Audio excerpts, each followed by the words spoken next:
Good morning, all of you. Welcome you all to Shakti Vidyalaya YouTube channel. વિદ્યાર્થી મિત્રો, અગાઉ આપણે ધોરણ 8 ની અંદર વિષય ગણિતમાં સમય સંખ્યાઓના બે વિડિયો લેક્ચર માધ્યમથી આપણે થોડી ઘણી ચર્ચા કરી હતી, જેમાં પાર્ટ 1 અને પાર્ટ 2. આજે આપણે ધોરણ 8 ની અંદર વિષય ગણિતમાં સમય સંખ્યાઓમાં ત્રીજા ભાગની ચર્ચા કરીશું. થોડી ઘણી માહિતી જે હતી એ આપણે લખીશું. અગાઉ આપણે પાર્ટ 1 ને પાર્ટ 2 માં શું શું જોયું એની ચર્ચા કરીએ સંક્ષિપ્તમાં. તો આપણે જોયું હતું કે સમય સંખ્યા કોને કહેવાય? તો કોઈ પણ બે પૂર્ણાંક સંખ્યાઓ, ધારો કે p અને q,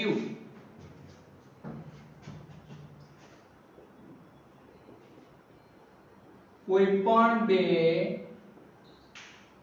પૂર્ણાંક સંખ્યાઓ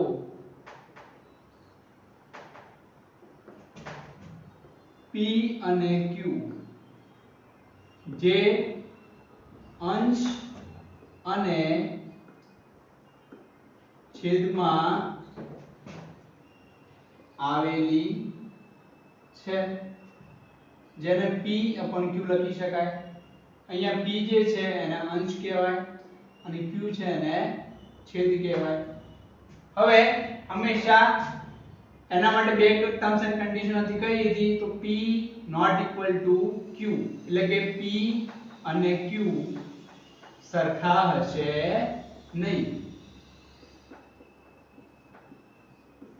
અને બીજી ચર્ચા કરી હતી કે q ≠ 0, q એ શૂન્યેતર પૂર્ણાંક નથી. હવે આપણે ચર્ચા કરી હતી. ત્યારબાદ આપણે સમય સંખ્યાઓના થોડા ગ્રુપો જોયા હતા. ત્યારબાદ આપણે એ પણ વાત કરી હતી કે શુદ્ધ અપૂર્ણાંક કોને કહેવાય,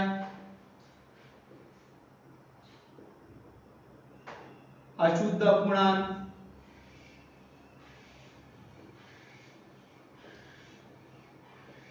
અને મિશ્ર અપૂર્ણાંક.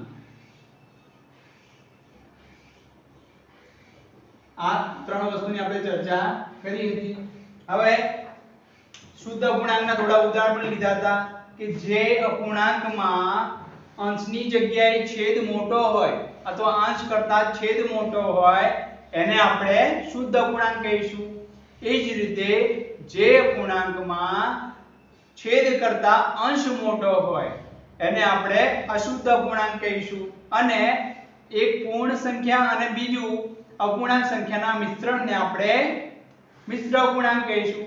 ત્યારબાદ આપણે કઈ રીતે ઉપયોગ કરીએ છીએ એની પણ ચર્ચા કરી હતી. હવે આમાં એક માહિતી બાકી હતી મિશ્ર અપૂર્ણાંકમાં.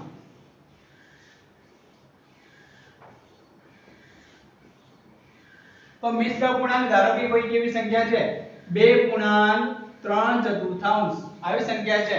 તો મિશ્ર અપૂર્ણાંક મારે અપૂર્ણાંકમાં ફેરવવી છે. તો શું કરીશું? તો સૌપ્રથમ આ બે સંખ્યાઓનો આપણે શું કરીશું? ગુણાકાર કરીશું. ત્યારબાદ આ જે ગુણાકાર આવે એમાં આપણે આ સંખ્યાને શું કરીશું? સરવાળો એટલે કે ઉમેરીશું. તો આ રીતે લખી શકાય. આને 4 દુ 8 અને 8 માં 3 ઉમેરીશું એટલે 11 અને 4 છે 4. હવે 11 છે એ અંશ છે, 4 છે એ છેદ છે, જેને આપણે આ રૂપમાં લખીશું. હવે બીજું એક ઉદાહરણ લઈ લઈએ એટલે તમે સરળતાથી આ જે વસ્તુ છે સમજી જાઓ. તો ધારો કે આવું છે 4 ગુણાંક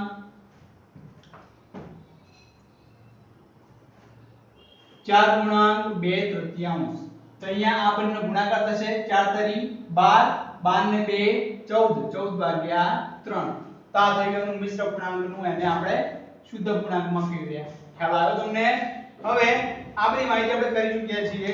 ત્યારબાદ સમય સંખ્યાને આપણે સંખ્યા રેખા પર દર્શાવી હોય તો કઈ રીતે દર્શાવી એ પણ આપણે જોયું હતું.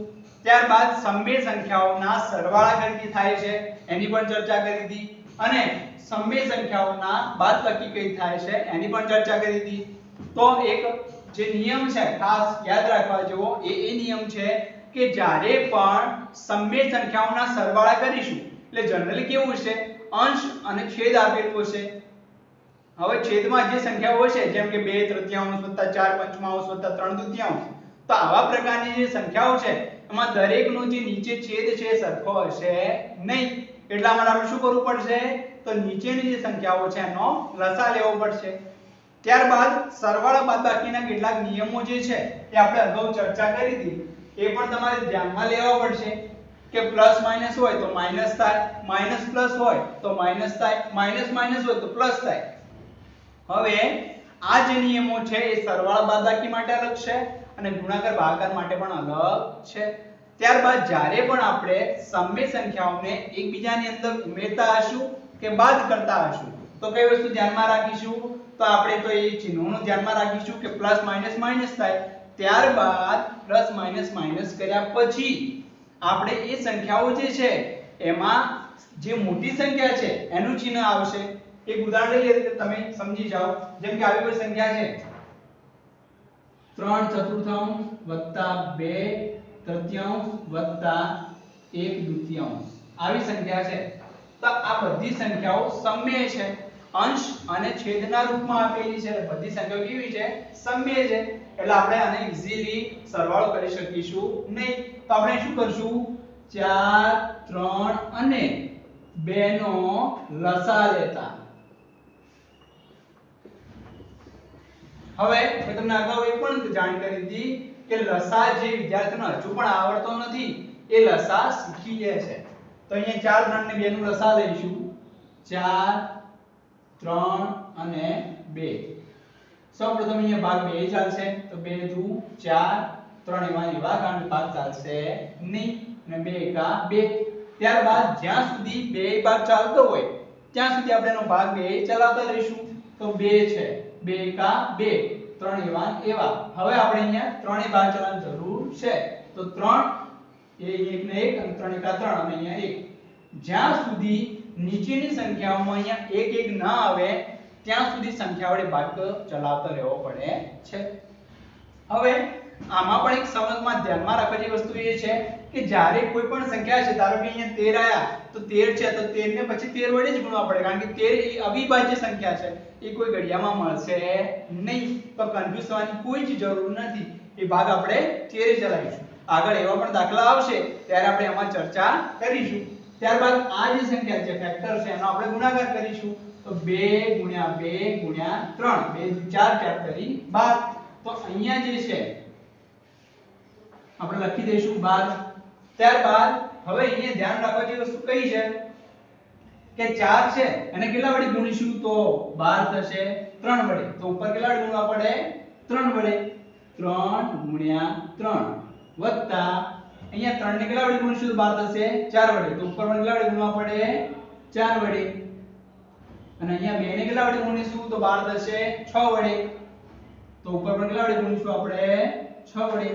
હવે ધ્યાનમાં રાખવા જેવી વસ્તુ છે કે ચિહ્નોને હંમેશા આપણે ધ્યાનમાં રાખીશું. અહીંયા 3 તરી 9 વત્તા 4 દુ 8 વત્તા 6 એકા 6 અને નીચે આવશે 12. 9 ને 8 કેટલા થશે 17. 17 ને 6 કેટલા થશે 23. 23 ભાગ્યા 12. અહીંયા આપણે સમય સંખ્યા મળે છે જે અંશ અને છેદના રૂપમાં છે. હવે કદાચ એવું કહેવામાં આવે કે જવાબ મળે છે એ શુદ્ધ અપૂર્ણાંક છે કે અશુદ્ધ અપૂર્ણાંક છે, તો અહીંયા જે જવાબ મળે છે એ અશુદ્ધ અપૂર્ણાંક છે. કેમ? કારણ કે અહીં છેદ કરતા અંશ મોટો છે માટે અશુદ્ધ અપૂર્ણાંક છે.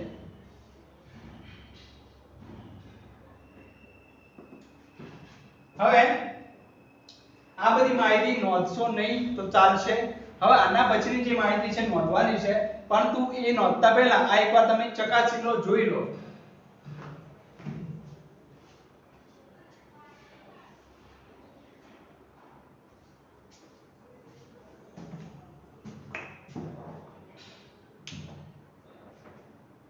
હવે અહીં કેટલીક નોંધવા જેવી બાબતો છે એ હું તમને અહીંયા લખાવું છું, એ તમે શાંતિથી હવે નોંધી લેજો.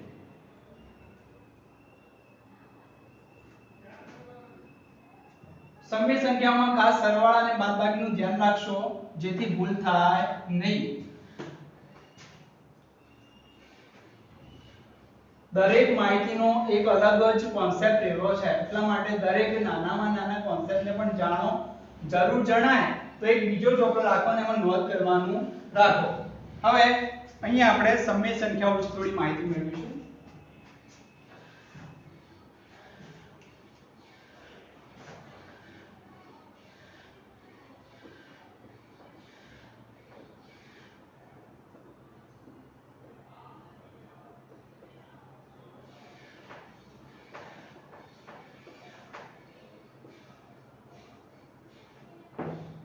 તો અહીંયા જે મુદ્દાઓ છે ને આપણે નોંધતા રહીશું. તો સૌપ્રથમ સમય સંખ્યાનો સરવાળો, બાદબાકી અને ગુણાકારની ક્રિયા અંગે સમૃદ્ધ હોય છે.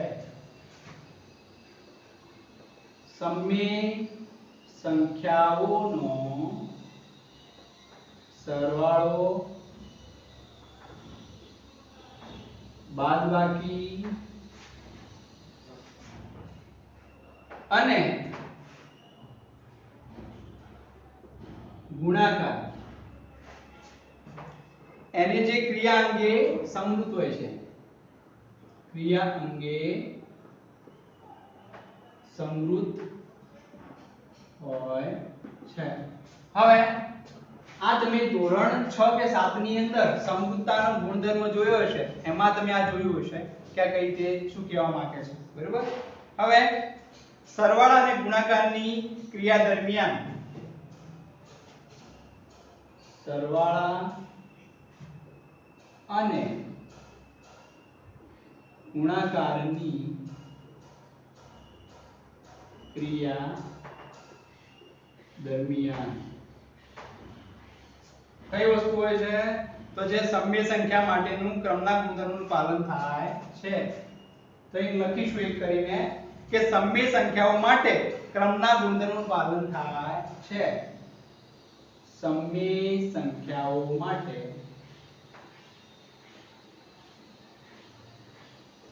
ક્રમના ગુણધર્મનું પાલન થાય છે. બીજી વાત કરીશું તો સમય સંખ્યાઓ માટે જૂથના ગુણધર્મનું પણ પાલન થાય છે. તો લખીશું અહીંયા સમય સંખ્યાઓ માટે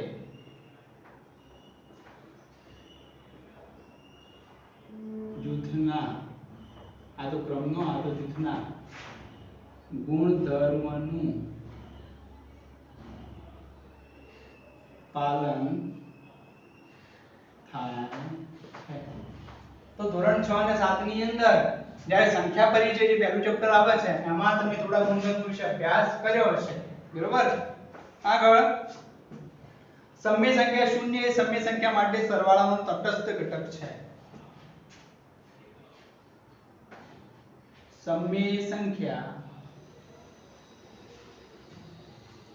શૂન્ય એ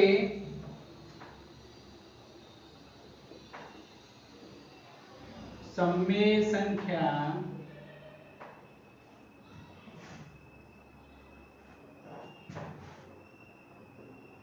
માટે સરવાળાનો તટસ્થ ઘટક છે.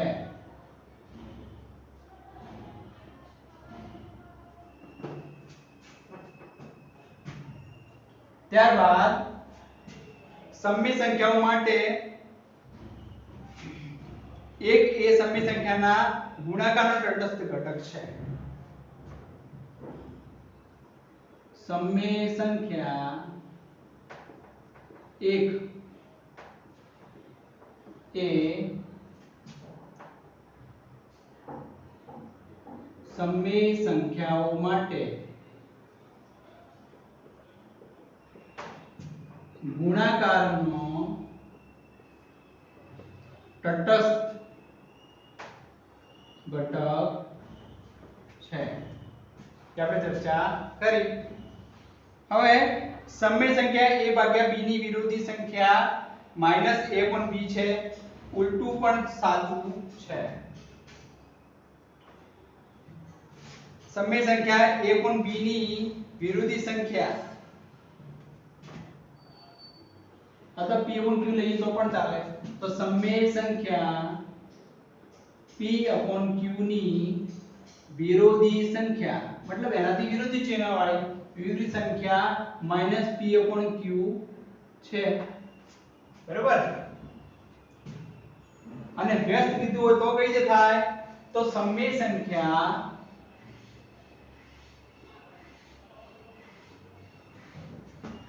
p upon q ની વ્યસ્ત સંખ્યા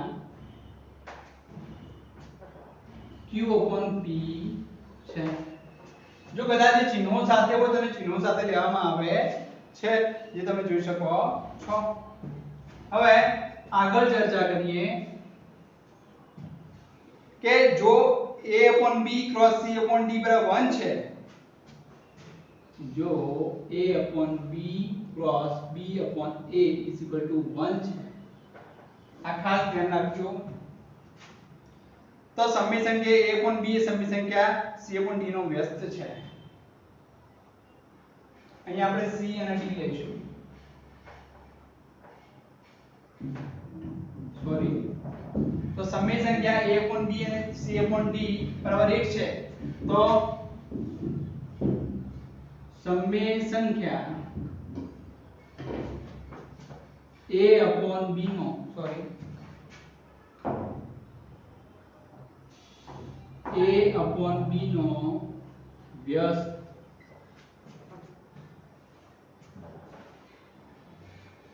c upon d હશે બરોબર તો આ જે માહિતી છે એને તમે યોગ્ય રીતે તમારી નોટબુકમાં લખી દો પછી આગળ આપણે ચર્ચા કરીએ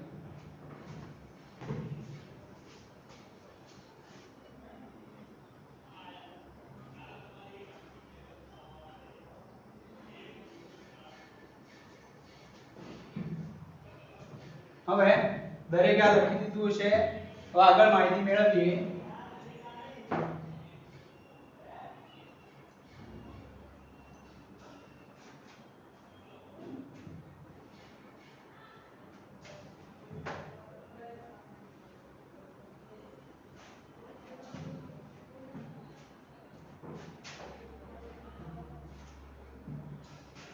આગળ જોઈએ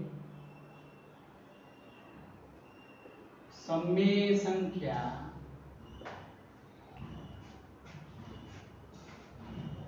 માટે વિભાજનનો ગુણધર્મ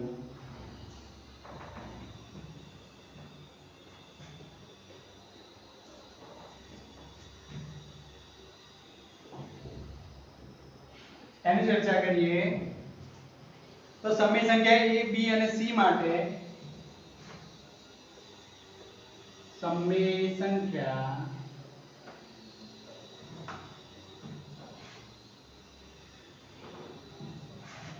a b અને સોરી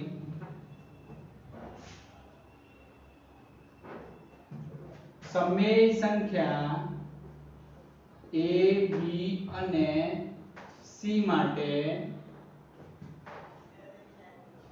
વિભાજનનો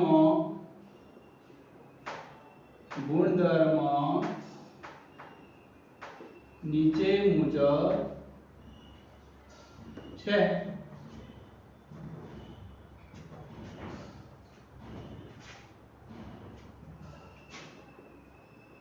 ગુણધર્મ નીચે મુજબ છે તેના આપણે જે વિભાજનનો ગુણધર્મ છે એની ચર્ચા કરીશું તો વિભાજનનો ગુણધર્મ કંઈક આવો થશે a bracket b plus c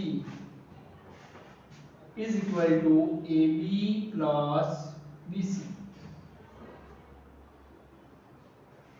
sorry ab plus ac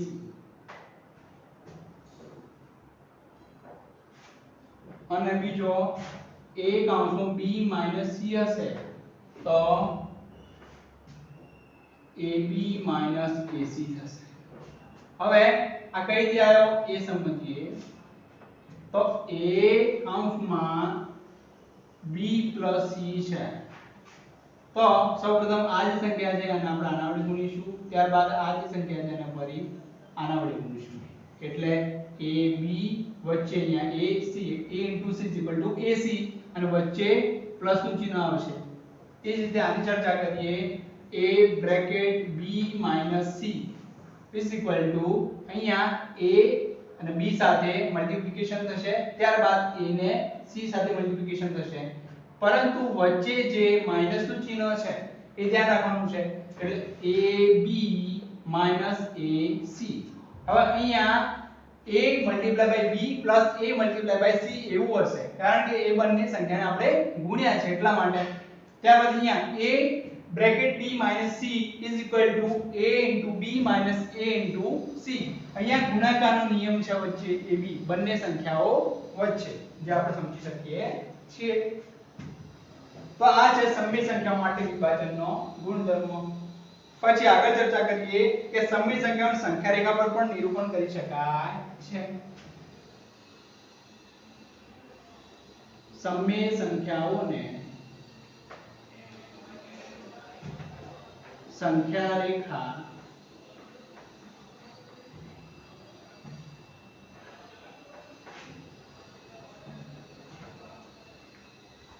સંખ્યા રેખા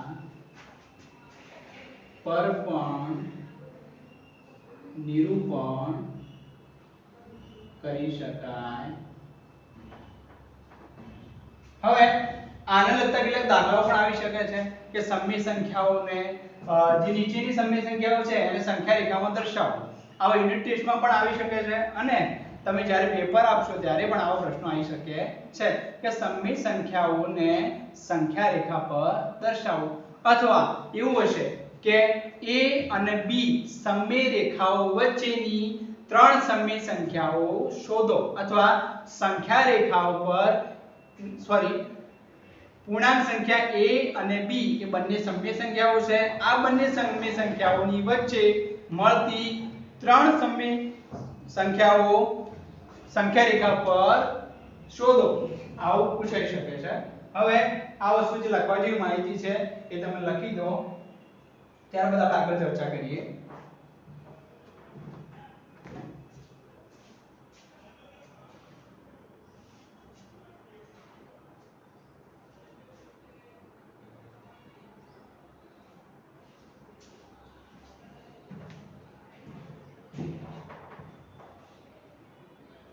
હવે સમય સંખ્યાઓ જે છે એને નિરૂપણ કરવા માટે પણ બે સમય સંખ્યાઓ જે હોય છે એના વચ્ચેની સમય સંખ્યાઓ શોધવાની હોય છે એટલે સમય હવે સમય સંખ્યાઓ સંખ્યા રેખામાં પણ અસંખ્ય હોઈ શકે છે કારણ કે પૂર્ણાંક સંખ્યાઓ વચ્ચે અનંત એટલે કે અસંખ્ય સમય સંખ્યાઓ રહેલી છે પરંતુ આપણે જે કોઓર્ડિનેટ મેળવવાનું કીધું છે એ એમાં મેન્શન કરેલું હશે કહેલું છે એ પ્રમાણે તમારે સંખ્યા રેખા શોધવાની રહેશે આગળ ચર્ચા કરીએ કે કોઈ પણ બે સમય સંખ્યાઓની વચ્ચે અત્યારે વાત કરીએ છે કોઈ પણ બે સમય સંખ્યાઓની વચ્ચે અગણિત સમય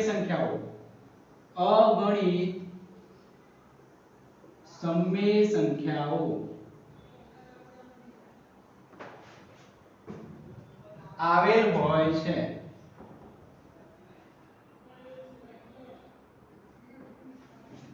આગળ બે સંખ્યા રેખાઓના મધ્યકનો ખ્યાલ બે સંખ્યા રેખાના મધ્યકનો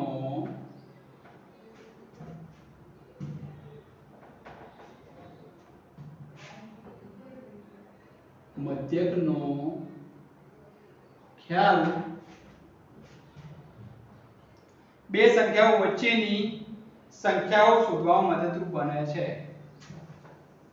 બે સંખ્યાઓ વચ્ચેની સંખ્યાઓ શોધવામાં મદદરૂપ બને છે હવે સમય સંખ્યાઓ વચ્ચે જે આ જે માહિતી છે એ પણ તમે લખી દેજો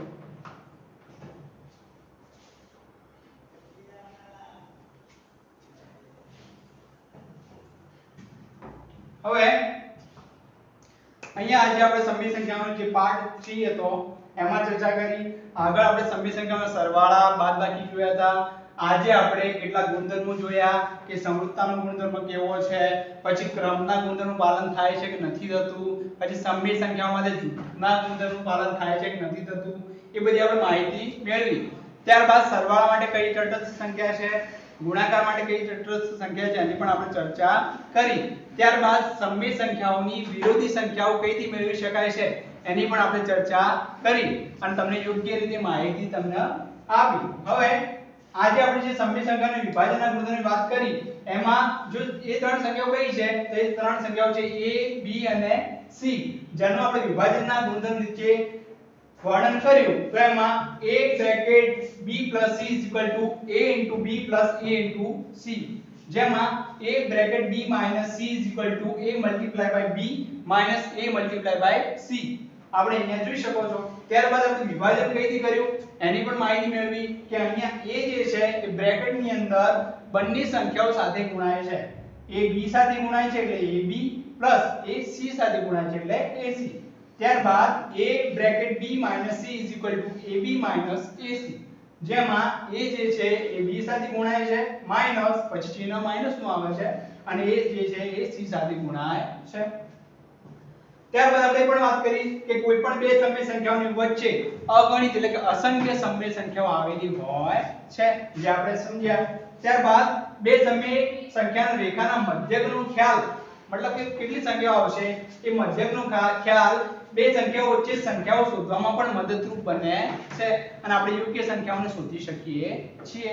તો અહીં આપણે આ જે પણ કઈ માહિતી મેળવી અને યોગ્ય રીતે અને સ્પષ્ટ રીતે આપણે ગણિતની નોટબુકમાં નોંધીશું. હવે આ માહિતી જે છે એ ગણિતના વર્ગ કાર્યના ચોપડામાં નોંધવાની છે.